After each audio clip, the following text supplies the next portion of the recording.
আপনি কি জানেন অদেখা জগতের শক্তি, বিশ্বাস, চিন্তা এবং ইমোশন, যার মাঝে লুকিয়ে আছে আপনার সাফল্য। আসসালামু আলাইকুম। আজকে আমি একটি গুরুত্বপূর্ণ বিষয় নিয়ে কথা বলবো, তা হলো মন এবং চোখের সম্পর্ক। তো মন এবং চোখের সম্পর্কটা মূলত আমাদের ব্রেনের মতোই।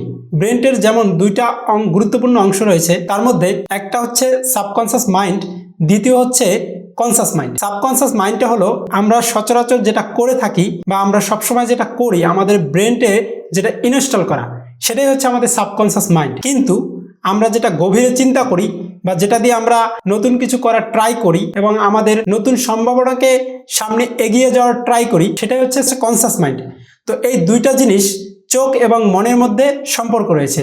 যেমন চোখ হলো, যেমন আমরা একটা জিনিস বাস্তবে যেটা দেখি সেটা আমরা চোখ দিয়ে বিশ্বাস করি, বাট মন দিয়ে বিশ্বাস করতে পারি না। কারণ একটা জিনিস আমরা দেখলাম বাট মনে সেটা বিশ্বাস করতে পারি না। তো ঠিক যেটা আমরা চোখ দিয়ে দেখি সেটা আমরা মন দিয়ে বিশ্বাস করতে পারি না। সেক্ষেত্রে সাবকনসিয়াস মাইন্ড, যেটা আমাদের চোখের সাথে সম্পর্ক, কারণ আমরা যেটা করি সেটাই সাবকনসিয়াস মাইন্ড। আর যেটা আমরা মনে বিশ্বাস করতে পারি না, সেটা হচ্ছে আমাদের কনসাস মাইন্ড। তো আমি ছোট্ট দুইটা উদাহরণ দিয়ে বুঝিয়ে দেই। এক নম্বর উদাহরণ, আমাদের চোখ দেখতেছে একটা ভাঙা দেয়াল, তো আমাদের চোখ বলতেছে এখানে কিছু হবে না, কিন্তু আমাদের মন বলতেছে এখানে সুন্দর একটা ঘর করা সম্ভব বা সুন্দর একটা ঘর তৈরি করা সম্ভব। আরেকটি উদাহরণ, একজন শিল্পী একটি ক্যানভাসের দিকে তাকিয়ে আছে, তো এই ক্যানভাসের দিকে তাকিয়ে থাকার পর তার চোখ বলতেছে এখানে কিছু নেই, কিন্তু আশ্চর্যজনক মন বলতেছে যে এখানে একটি সুন্দর ছবি তৈরি করা যেতে পারে। তো এই যে মন এবং চোখের সম্পর্ক, এটা কিন্তু সম্পূর্ণ আলাদা। কারণ চোখ কিন্তু যেটা দেখে সেটাই বিশ্বাস করে, বাট মন সেটা কিন্তু বিশ্বাস করে না। সে গভীরভাবে চিন্তা করে সামনে কি করা যায় এবং তার ভবিষ্যতে কি করা যায়, সে আরো কিভাবে বেটার করতে পারে, এটাই কিন্তু মন চিন্তা করে। একটা জিনিস, আমরা যে কোনো একটা কাজের সিদ্ধান্ত নেই, কিন্তু বাস্তবে আমরা যেটা দেখি সেটা বিশ্বাস করে ফেলি।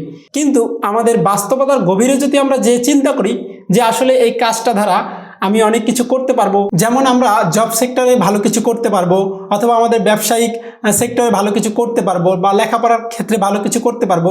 তো এই যে আমাদের চিন্তাটা, এটা কিন্তু মনের গভীর থেকে হয়। যেমন আমি আরেকটা বিষয় বলি, বৈজ্ঞানিক একটা গবেষণায় দেখা গেছে আমরা চোখ দিয়ে যেটা দেখি বা বাস্তবে যেটা বিশ্বাস করি, যেটা আমাদের দেখা, এই দেখাটা সামান্য, খুবই ক্ষুদ্র। সেটা হচ্ছে মাত্র 0.0035%, একদম ক্ষুদ্র এবং অবিশ্বাস্য ব্যাপার। যেটা আমরা দেখি না, যেটা আমাদের মন দিয়ে আসলে সম্ভাবনা, মন দিয়ে চিন্তা করি অপার সম্ভাবনা, যেটা আমরা দেখি না, অদেখা, সেই অদেখা যে অংশটা, সেটা কিন্তু 99,0965%। তো এই যে বিশাল একটা জগৎ, এটাকে কিন্তু আমরা দেখি না। যেমন আমরা আকাশে, রাতের আকাশে চাঁদ দেখি, তারা দেখি, এবং এই যে চাঁদ তারাটা দেখি, এটা কিন্তু অতি ক্ষুদ্র। এটা আমাদের চোখ বিশ্বাস করে যেটা সামান্য, একদম ক্ষুদ্র। বাট এটা যদি আমরা মন দিয়ে বিশ্বাস করি বা মন দিয়ে আমরা চিন্তা করি এবং মনে আমাদের বিশ্বাস করে যে আসলে এই চাঁদ এবং তারাটা ছোট না, এটা কিন্তু বিশাল বড়। তো এই যে সৌরজগতের যে বা এই যে জগৎটা, এই জগৎটা কিন্তু ক্ষুদ্র ক্ষুদ্র জিনিসগুলো অনেক বড়, বাট এটা চোখ দিয়ে আমরা দেখি ছোট ছোট। এভাবে আমাদের লুকিয়ে আছে অপার সম্ভাবনাময় এক জগৎ, যেটা আমরা দেখি না, যার পিছনে রহস্যময় অনেক কিছু আছে। যেমন আমরা যদি আমাদের চোখ দিয়ে চিন্তা করি, তাহলে আমরা দেখব যে আমার দ্বারা এটা সম্ভব না। কিন্তু সেটা যদি আমি মন দিয়ে চিন্তা করি যে এখানে আমার কিছু করা সম্ভব বা আমার দ্বারা সম্ভব, তাহলে দেখা যাচ্ছে সেই মনের গভীরতাটা অনেক দূর চলে যায় এবং আমাদের বিশ্বাসটা এবং আমাদের চিন্তা চেতনা এবং আমাদের যে স্বপ্ন, সেটা কিন্তু আমরা অনেক দূর নিয়ে যেতে পারি। যেমন সাবকনসিয়াস মাইন্ড এবং কনসাস মাইন্ড।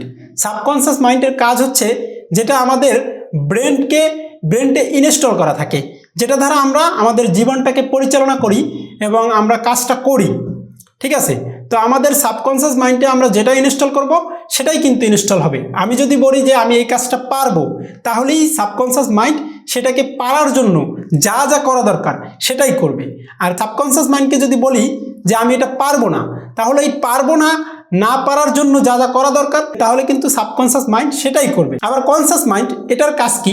এটার কাজ হলো আমি একটা জিনিস করব, চিন্তা করেছি, এটাকে আমার করার জন্য যা যা করা দরকার, এই যে শক্তি, পরিশ্রম, মেধাটা আমি যে প্রয়োগ করব, সেটাই মূলত কনসাস মাইন্ড। এই কনসাস মাইন্ড থেকে আমাদের সাবকনসাস মাইন্ডে ইনস্টল হবে। তো এভাবেই মূলত কাজ করে। তো এখানে দুইটা জিনিস সম্পর্ক, চোখ এবং মন এবং সাবকনসিয়াস মাইন্ড এবং কনসিয়াস মাইন্ড। তো আমরা পৃথিবীতে অনেক কিছুই দেখি, আমরা অনেক কিছুই বুঝি, আমাদের বর্তমান প্রযুক্তির দুনিয়ায় আমরা চোখ দিয়ে অনেক কিছু দেখে বিশ্বাস করে ফেলি। বাট এই যে বিশ্বাসটা, এটা কিন্তু অতি ক্ষুদ্র একটা বিষয়, কিন্তু আমরা যদি এটা মন দিয়ে চিন্তা করি, মন দিয়ে দেখি, তাহলে আমাদের অপার সম্ভাবনাময় সামনের জগৎটা আমরা উপভোগ করতে পারবো এবং আমাদের সফলতার দিকে এগিয়ে যেতে পারবো।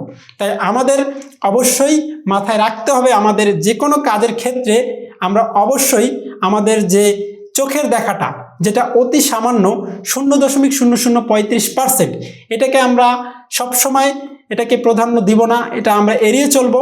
আমরা সবসময় আমাদের যে অদেখার যেই পার্সেন্টেজ, যেটা 99.9965%, এই অদেখার যে অপার সম্ভাবনা পার্সেন্টেজটা, এইটা আমরা সবসময় গুরুত্ব দিব এবং এটাকে আমাদের বাস্তব জীবনে কাজে লাগাবো। তো আমাদের আসলে ব্যবসায়িক জীবনে অথবা চাকরি জীবনে, আমাদের স্টুডেন্ট লাইফে যেই পেশায় আছেন, সবাই আমাদের এই যে মনের চিন্তাটা, এই মনের চিন্তা গভীরতাটাকে কাজে লাগিয়ে আপনি আপনার অপার সম্ভাবনাময়কে কাজে লাগিয়ে সাবকনসিয়াস মাইন্ডকে শক্তিশালীভাবে ইনস্টল করতে পারলেই আপনার সাফল্য নিশ্চিত। তো আসলে এতক্ষণ যে কথা বললাম মন এবং চোখ নিয়ে, তো আশা করি আপনারা বুঝতে পারছেন যে মন এবং চোখের সম্পর্কটা কোথায় এবং এটা বৈজ্ঞানিক গবেষণায় এর পার্সেন্টেজটা কত। তা আশা করি সবাই বুঝতে পারছেন। ভালো থাকবেন, সুস্থ থাকবেন। আবার অন্য কোনো টপিক নিয়ে আলোচনা করবো ইনশাআল্লাহ। সেই পর্যন্ত ভালো থাকবেন। আসসালামু আলাইকুম।